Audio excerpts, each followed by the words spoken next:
Assalamualaikum warahmatullahi wabarakatuh. Kepada yang terhormat Ibu Erni Latifah Irsal, Magister Pendidikan, selaku dosen pengampu mata kuliah metodologi penelitian. Baiklah, izin memperkenalkan diri.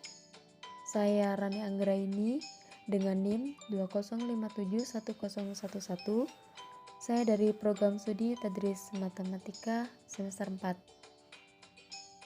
Di sini saya akan menjelaskan materi mengenai metodologi penelitian kuantitatif, yang mana untuk memenuhi tugas mata kuliah metodologi penelitian pendidikan.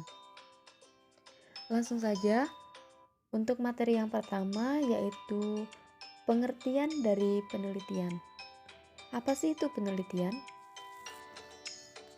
Penelitian merupakan sering dideskripsikan sebagai suatu proses investigasi yang dilakukan dengan aktif, tekun, dan sistematis yang bertujuan untuk menemukan, menginterpretasikan, dan merevisi fakta-fakta.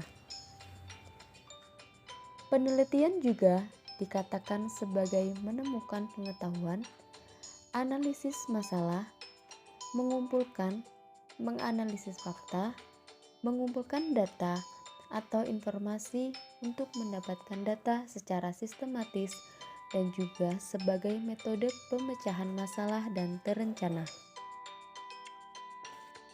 Selanjutnya, mengenai ciri-ciri dari penelitian. Nah, di sini terdapat dua ciri. Yang pertama yaitu dengan cara ilmiah dan yang kedua melalui data. Untuk yang pertama, di sini saya akan menjelaskan terlebih dahulu tentang cara ilmiah. Nah, cara ilmiah ini terbagi menjadi 3 bagian. Yang pertama yaitu rasional, yang kedua empiris, dan yang ketiga sistematis. Apa sih itu empiris? Apa sih itu rasional? Dan apa sih itu sistematis? Rasional berarti kegiatan penelitian itu dilakukan dengan cara-cara yang masuk akal sehingga terjangkau oleh penalaran manusia. Sedangkan empiris berarti cara-cara yang dilakukan dapat diamati oleh indera manusia sehingga orang lain dapat mengamati dan mengetahui cara-cara yang digunakan. Selanjutnya, sistematis, yang artinya proses yang digunakan dalam penelitian itu menggunakan langkah-langkah tertentu yang bersifat logis. Untuk ciri-ciri yang kedua yaitu mengenai data. Nah, di sini data dalam ciri-ciri penelitian kuantitatif terbagi menjadi 2, yaitu kualitatif dan kuantitatif. Di sini saya akan menjelaskan terlebih dahulu mengenai data kualitatif. Data kualitatif ini biasanya disebut dengan empiris, yaitu data yang mempunyai kriteria valid. Data yang valid pasti reliable dan objektif. Sedangkan data yang reliable belum tentu valid. Contohnya seperti data valid pasti reliable dan objektif. Misal, pada hari pertama, wawancara sumber data mengatakan bahwa jumlah karyawan yang berdemonstrasi sebanyak 1.000 orang. Maka, besok atau lusa, sumber data tersebut pun kalau ditanya kan tetap mengatakan bahwa jumlah karyawan yang berdemonstrasi tetap sebanyak 1.000 orang. Itu sebagai contoh data valid pasti reliable dan objektif. Selanjutnya, untuk contoh data reliable tetapi belum tentu valid. Misalnya, setiap hari seorang karyawan perusahaan pulang malam dengan alasan ada rapat. Padahal kenyataannya tidak ada rapat. Untuk data yang kedua yaitu data kuantitatif yang terdiri dari diskrit dan kontinum. Nah, di dalam kontinum ini terdiri dari ordinal, interval, dan rasional. Baiklah, itu tadi pengertian dari penelitian dan ciri-ciri dari penelitian. Sekarang, di sini saya akan menjelaskan apa sih itu pengertian kuantitatif. Pengertian dari kuantitatif merupakan metode yang didasari pada kenyataan bahwa semua hal bisa diukur. Metode ini digunakan untuk meneliti populasi maupun sampel tertentu. Pengumpulan data menggunakan instrumen penelitian, sedangkan analisis datanya bersifat kuantitatif atau statistik, dengan tujuan menggambarkan dan menguji hipotesis yang telah ditetapkan. Selanjutnya, mengenai macam-macam metode penelitian. Di dalam macam-macam metode penelitian ini dapat diklarifikasikan berdasarkan tujuan dan tingkat kealamiahan oleh objek yang diteliti. Berdasarkan tujuan, metode penelitian dapat diklarifikasikan menjadi penelitian dasar, penelitian terapan, dan penelitian pengembangan. Selanjutnya, berdasarkan tingkat kealamiahan, metode penelitian ini dapat dikelompokkan menjadi metode penelitian eksperimen, survei, dan naturalistik. Di sini saya akan menjelaskan terlebih dahulu mengenai berdasarkan tujuan penelitian. Yang pertama yaitu mengenai penelitian dasar. Penelitian dasar ini bertujuan untuk mengembangkan teori dan tidak memperhatikan kegunaan yang langsung bersifat praktis. Nah, penelitian dasar pada umumnya dilakukan pada laboratorium yang kondisinya terkontrol dengan ketat. Selanjutnya, penelitian terapan.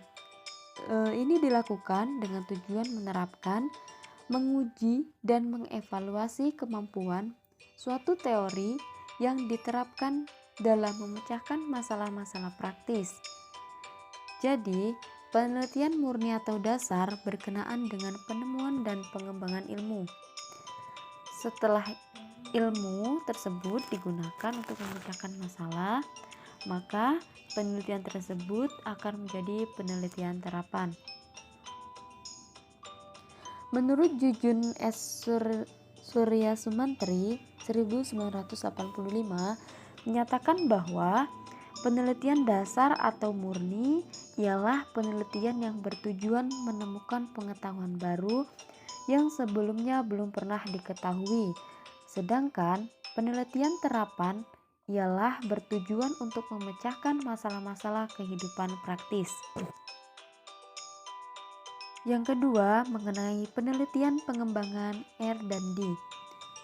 Nah, di sini dalam bidang pendidikan, Borg and Gall 1988 menyatakan bahwa penelitian dan pengembangan research and development R dan D merupakan metode penelitian yang digunakan untuk mengembangkan atau memvalidasi produk-produk yang digunakan dalam pendidikan dan pembelajaran.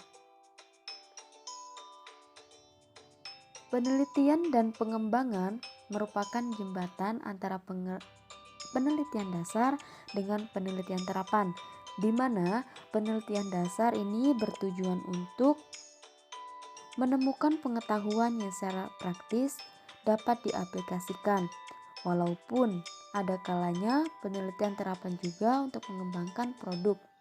Penelitian dan pengembangan bertujuan untuk menemukan, mengembangkan, dan memvalidasi suatu produk.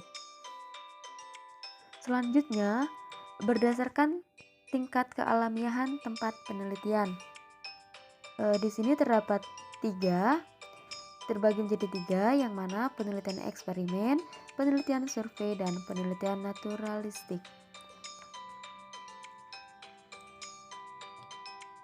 Metode penelitian eksperimen merupakan metode penelitian yang digunakan untuk mencari pengaruh treatment perlakuan tertentu. Misalnya, pengaruh ruang kerja AC terhadap produktivitas kerja. Yang kedua yaitu metode survei. Metode survei ini yang digunakan untuk mendapatkan data dari tempat tertentu yang alami, bukan bantuan, tetapi penelitian melakukan perlakuan dalam pengumpulan data. Misalnya dengan mengedarkan tes wawancara terstruktur dan sebagainya. Perlakuan tidak seperti dalam eksperimen. Atau dengan kata lain, metode survei itu mengambil generalisasi dari pengamatan yang tidak mendalam.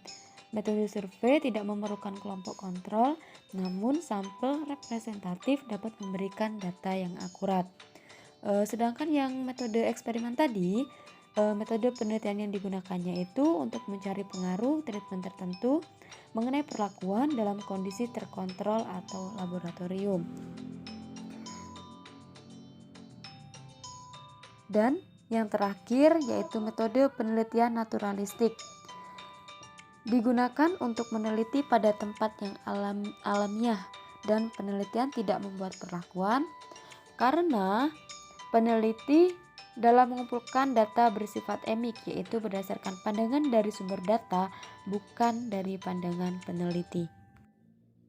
Baiklah, selanjutnya mengenai perbedaan antara metode penelitian kuantitatif dan kualitatif. Yang pertama mengenai metode kuantitatif. Yang pertama dapat diklarifikasikan, konkret, teramati, dan terukur. Sedangkan metode kualitatif bersifat ganda, holistik, dinamis, hasil konstruksi, dan pemahaman. Yang kedua, independen supaya terbangun objektivitas. Sedangkan metode kualitatif interaktif dengan sumber data supaya memperoleh makna. Yang ketiga, mengenai metode kuantitatif ini lebih ke sebab akibat atau kausal, sedangkan metode kualitatifnya yaitu timbal balik atau interaktif. Yang keempat, metode kuantitatif cenderung membuat generalisasi, sedangkan metode kualitatifnya transferability hanya mungkin dalam ikatan konteks dan waktu. Dan yang terakhir, metode kuantitatif cenderung bebas nilai, sedangkan metode kualitatifnya terikat nilai-nilai yang dibawa peneliti dan sumber data. Selanjutnya mengenai merumuskan hipotesis pada proses penelitian kuantitatif. Pada proses penelitian kuantitatif, bahwa penelitian itu pada prinsipnya adalah untuk menjawab masalah. Nah, masalah merupakan penyimpangan dari apa yang seharusnya dengan apa yang terjadi sesungguhnya. Penyimpangan antara aturan dengan pelaksana, teori dan praktek, perencanaan dengan pelaksanaan, dan sebagainya. Untuk merumuskan hipotesis pada proses penelitian kuantitatif, nah di sini saya akan menjelaskan tabel yang sudah tertera di slide saya.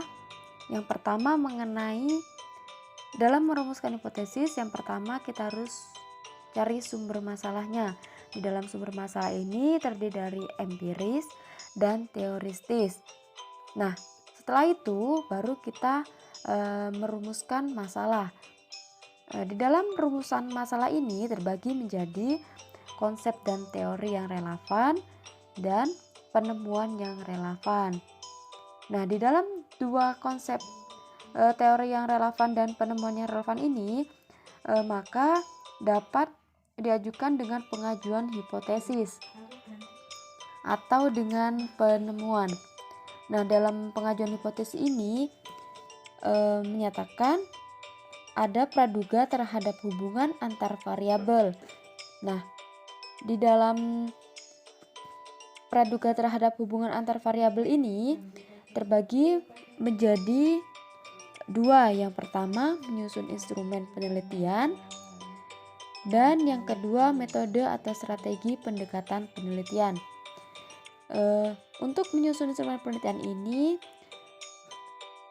dapat ditemukan ke penemuan lalu ditarik dengan kesimpulan. Bisa Anda lihat di tabel yang sudah saya sediakan. Dan selanjutnya yaitu mengenai prosedur penulisan kuantitatif. Terdiri dari bab 1, bab 2, bab 3, bab 4, bab 5, dan bab 6. Yang mana bab 1 itu pendahuluan yang terdiri dari identifikasi masalah, perumusan masalah, tujuan penelitian, dan manfaat penelitian. Untuk bab 2 mengenai tinjauan pustaka yang terdiri dari telaah atau kajian teori atau unsur-unsur teori, dan yang kedua mengenai membuat sumber pustaka yang berasal dari jurnal. Bab 3 yaitu mengenai kerangka konseptual penelitian yang terdiri dari kerangka pemikiran penelitian. Yang kedua, hipotesis penelitian. Yang ketiga, bagan atau alur penelitian. Yang keempat, definisi operasional variabel penelitian. Bab 5 yaitu metode penelitian. Di sini terdapat 5 metode penelitian. Yang pertama, menggunakan metode penelitian dengan teknik analisis datanya. Yang kedua, mengenai tempat dan waktu penelitian. Yang ketiga, metode pengambilan sampel. Yang keempat, metode pengumpulan data. Dan yang terakhir, analisis data. Bab 5 yaitu hasil dan pembahasan dari penelitian yang telah kita lakukan. Dan yang terakhir yaitu bab ke-6 penutup dengan ditarik kesimpulan dan saran. Baiklah, mungkin itu saja materi mengenai metode penelitian kuantitatif yang dapat saya sampaikan. Apabila terdapat kesalahan dari pelafalan atau yang lainnya, saya mohon maaf, dan kepada Allah saya mohon ampun. Dan dengan adanya video ini, semoga bermanfaat bagi yang menonton video ini. Semoga dapat bermanfaat. Dan saya akhiri.